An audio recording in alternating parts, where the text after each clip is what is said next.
Tunamshukuru sana serikali yetu kwa namna ambavyo imeona ni jambo jema kuendeleza mradi huu wa ujenzi wa reli ya SGR. Hii reli ya SGR ni ya manufaa mengi sana. Kwanza kabisa, kwa kuanzia, ujenzi wake tu wenyewe ni faida, kwa sababu tunajua kwamba ujenzi tu wa reli umewezesha uwepo wa ajira. Lakini tukitoka hapo tunashuka hivyo polepole mpaka kule vijijini, wako watu ambao wamepata ajira, zile casual laborers. Kwa hiyo ujenzi tu wenyewe wa reli ni ajira.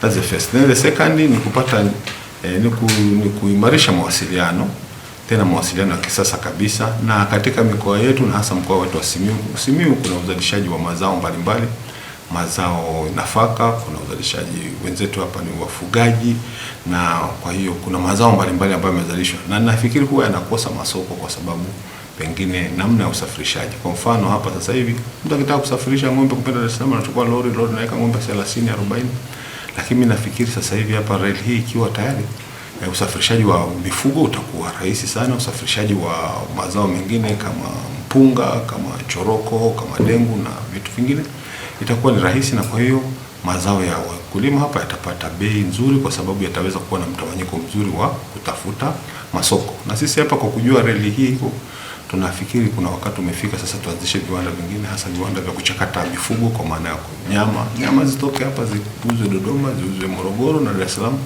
badala ya kuanza kutembeza mifugo barabarani huko. Wito wangu mimi kwa wananchi ni kwamba tunapotakiwa tukutane na wenzetu katika kuelimishana, wajitokeze ili kuondoa malalamiko yanaweza kujitokeza baadaye kwa mtu kusema kwamba sijui. Inawezekana kuna watu ambao wana changamoto zinazotokana na huu mradi.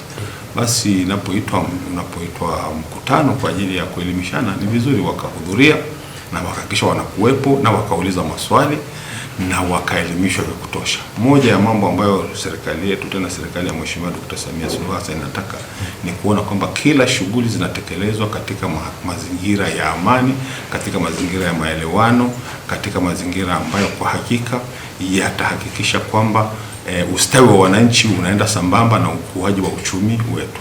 Tusingetaka mradi huu ukawa pengine ni changamoto kwa wananchi, lakini tungetaka uwe ni wa furaha na uwe ni wa maendeleo kwa wananchi.